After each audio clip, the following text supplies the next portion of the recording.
My friend has been spinning wild stories about her life for years, but I just found out everything I know about her is a lie, and now I have to figure out how to expose her to the whole group without losing my mind. This all came to light after I, 24 female, tried to do something nice for my friend who I'll call Jessie, 21 female.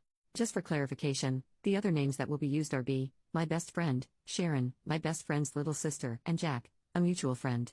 This post is going to be long, but you need all the information. I don't even know how to put it into words. Important backstory: I met Jessie through B and Sharon. Jessie was Sharon's high school best friend, and because B and I lived together, we would all hang out as a group. Jessie seemed to take a liking to hanging out with B and I about 2 years ago, and started hanging around us more. She quickly became one of our very close friends.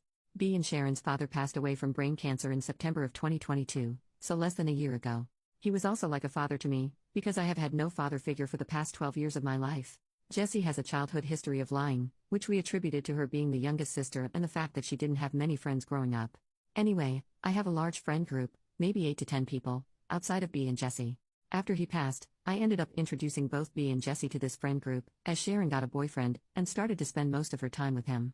Jessie latched onto the group and got comfortable enough to hang out with them without me around. I was glad to see this, and I involved her in almost every aspect of my life because my friend group is truly like my family.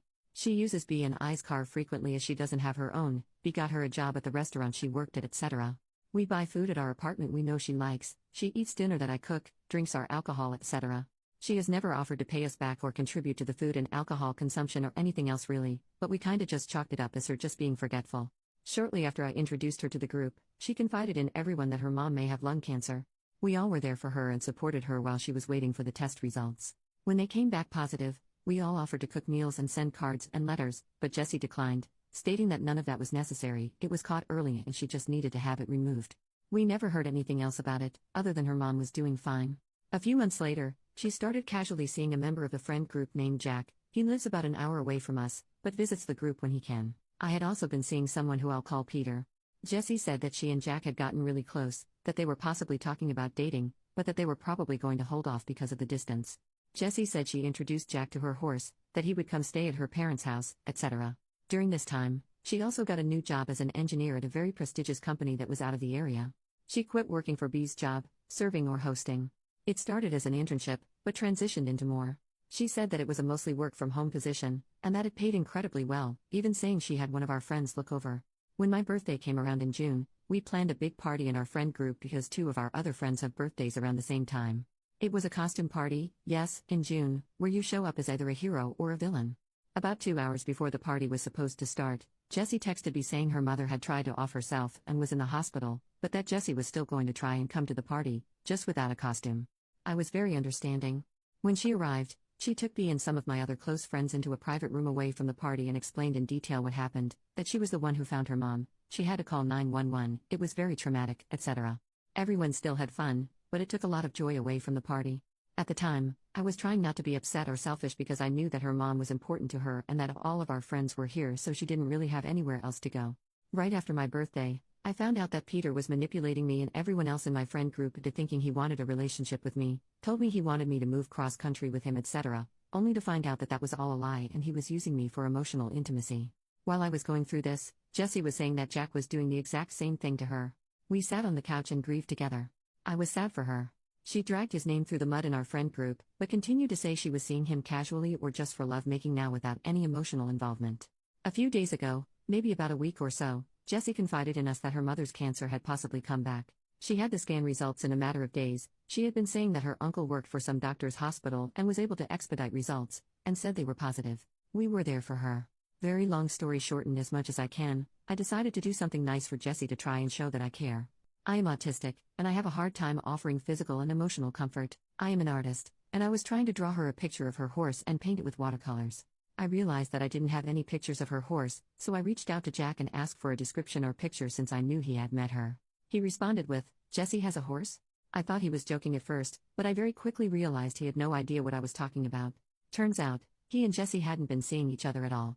They had slept together a few times in April, but had cut it off after that. He provided screenshots of their conversations since then, and it was captured in 2 pictures. He also provided time-stamped photos of him literally out of state when she said that they supposedly were together. This started an entire spiral of realizing that nothing she had ever said actually made sense. I reverse image searched a photo she had sent us, an incredibly grainy one, of her at a rodeo, and it was literally a doctored stock image. This is the only picture of her with a horse that she has ever sent and that I have ever seen. There is none on her social media or on her phone. I asked everyone in our friend group, and no one had seen pictures of her horse, and it isn't on any of her social media. There's almost no way that she has this job at this big company, because she never graduated college and her position requires a college education. She also had previously used B's laptop to work, but upon checking computer history, the only thing it shows she was working on was a D&D campaign.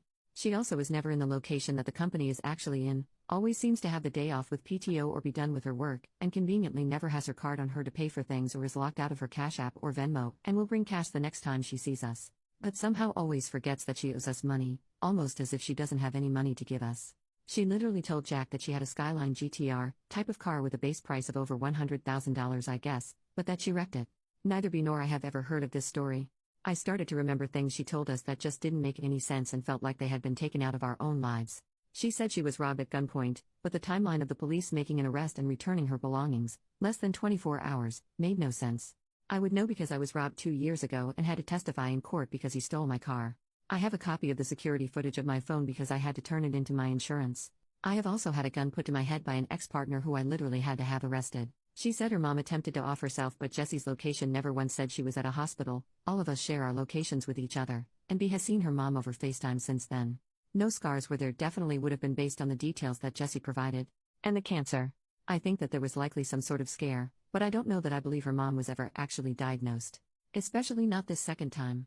My granddad and B's dad passed from cancer. I know how long it takes to get those results, because waiting is agonizing. I have proof that at the time Jessie says she was at the hospital with her mom who was having multiple seizures literally last night, her location shows her sitting at home. Things in our home have also gone missing. Chargers, grinders and their contents, clothing, etc. Jessie is always the first to blame other people that have been in our home, but she literally has access to our apartment at all times. She has been there before when we aren't home. What if she's been having people over and claiming it's her apartment? Stuff has been moved and things have gone missing. I literally don't know what to do or how to process any of this. I did some sleuthing and messaged her sisters on Instagram asking for a photo of Jessie's horse and offering my support with their mother's diagnosis. I'm anxiously awaiting a response. In the meantime, B and I have to see her tonight and put on the performance of a lifetime. Even if she isn't lying about her mom, although all of the other evidence I don't have the energy or ability to describe in this post points to the fact that it's all fake, the way that she manipulated me into offering her support during one of the lowest times of my life and lied about my friend to our entire friend group is enough for me to cut her off. I'm just trying to let the right pieces fall into place and get as much information as I can before I confront her with printed screenshots. We lied and said they were doing a battery check on our key fobs, and asked her to bring hers with her tonight, as well as all of the clothes that she has of ours so we can take inventory and figure out what we need to buy for our winter wardrobe. She will not be getting the fob back or be borrowing any clothes. She will absolutely not be coming back with us to our apartment to stay and won't be left alone with any of our belongings. What the hell do I do? How do I tell the rest of the shared friend group that she's been lying the whole time? I don't understand why she would lie about any of this or the other things she's just invented. Is this some sort of mental illness that can be treated? Please help. Any thoughts or advice are helpful. Edit to add some examples of some other possible, likely, lies. 1. She is a licensed mechanic. She wasn't able to help me with an oil change because she didn't know how, which I thought was suspicious. 2. She got kicked out of a Zach Bryan concert because the girl in front of her was making fun of her Doc Martens and she fought her. She drove my car to the concert, returned it with an empty tank and did not offer to put gas into it, but she never posted any pictures of the concert or the event and she always does this. 3. Her dad was abusive, said this after she found out that my dad assaulted me. 4. Her ex was abusive, said this after she found out that I survived 2 DV relationships. 5. She had a large SLUT tattoo removed from her abdomen and they used a special cream to make sure it didn't scar. To my knowledge there is no such thing and no evidence or picture of said tattoo. 6. Jack gave her a Patagonia jacket to keep and remember him by while he wasn't with her because it didn't fit him right. He denied this and says that he accidentally left it in her car when she gave him a ride to a bar and used to wear it every day for work. 7. She had an abortion at 6 to 7 months, said this after she found out about my abortion due to the DV situation I was in, claimed it was for the same reason. 8. Said she vacuumed B's floor after staying in our house for 5 days. She has psoriasis and sheds all over the house. The vacuum was in the exact same spot that it was when I had last used it the day prior in the living room, and when B swept the floor, it wasn't clean at all. There were flakes literally everywhere. There are so many more, but I am already blown away by this. My brain is literally mush at this point. Update 10 days later, so B, Sharon, and I took Jessie out to a Mexican restaurant, and waited until she ordered her food and drink before we started the official intervention. She has a nasty habit of leaving her wallet at home or getting locked out of her bank account, Venmo, or Cash App, So we had all agreed not to cover any part of her tab and to turn her information over to the server or manager if she tried to dine and dash. She was supposed to bring my pair of shorts, as well as a $50 bill to pay me back from buying her Barbenheimer tickets, plus the shared alcohol we pre-gamed with as a group. As soon as she sat down, she was going in on how stressful her day at work was and how she had screwed up something major in the company's budget, etc. We had to straight-faced listen without letting on that we knew it was all bull crap, one of the hardest things I've ever had to do. After we placed our food order, I made eye contact with B and Sharon and pulled out my phone. I set it to the voice memo record and placed it face down on the table. I was sitting beside her, and B and Sharon were sitting across from her. I started the intervention by giving her the opportunity to be honest. We let her know that we knew she had been lying about things, and that she had this one opportunity to save her butt and explain everything. She said she had no idea what we were talking about, and pretended to think back on everything, saying she couldn't think of anything we were talking about. I asked her if she needed any assistance, and she said yes. I pulled out a screenshot of the blueprint she had sent us claiming to be her work. Right as I put it on the table, she said, "Oh, that." And then the food came out. She made a big show of hiding the printout from the servers. After the server walked away, I asked her to bring out the blueprints because they weren't classified. She tried to say she uses templates for her job, but I told her that we knew that wasn't what it was. She then said, "Okay, so these are from NASA," and I immediately cut her off and said, "Try again." And it just went to crap from there. She just tried to double down the entire time, and Sharon, B, or I would have to stop her and Satam, "No, that's not true," or almost there. We were in the restaurant for 3 hours, recording for 2 of the 3. I'll give you some of the highlights. 1. Tried to say that her location showed she was home every time she said she was at the hospital with her mom because she could switch whose location her Apple account showed her Find My Friends. I asked her to show me how to do it, and she couldn't. 2. Tried to say that her family had to sell the farm for cancer treatments, but that it wasn't as big as she had said it was. I asked for pictures or an address to the farm, and she couldn't provide this. Eventually tried to say that her family sold the farm a year ago, but couldn't provide any information. 3. Tried to say that she did actually work for this big company, but that she was just a paid intern. When I showed her the job listing from the company website, proving it was 100% on-site, and that she didn't have the required experience, she had nothing to say. 4. Her mom never tried to hurt herself, she was just really sad. 5. Finally came clean and said she was using drugs again, meaning every time she was driving B or I's car for a work meeting or business trip, she was just buying substances. This explains some of the lies, as she was using them for a cover, but there were just other things she lied about for literally no reason. This also explains the missing cash, clothes, and items around our apartment. If she didn't have a job, she was likely selling or trading our stuff. While this is very sad, my sister and ex-partner were both addicted to several substances. It's not an excuse for her behavior or manipulation. After a while, she came through about some stuff, but not everything. We plan to talk to her family this weekend about our concerns for her mental health and substances use. She tried to say she had already told them about everything.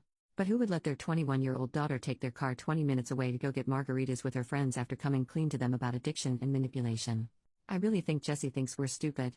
When we got the bills for our dinners, her meal and drink was $16 and she only brought $18 in ones, meaning she tipped freaking $2. She was going over to a mutual friend's house, we'll call him Calvin. I don't think I included this in my original post. Jessie has been trying to romantically pursue Calvin, and we told her that she needed to tell him the truth by midnight that night, as well as come clean to the rest of the friend group about everything, or else we would do it for her.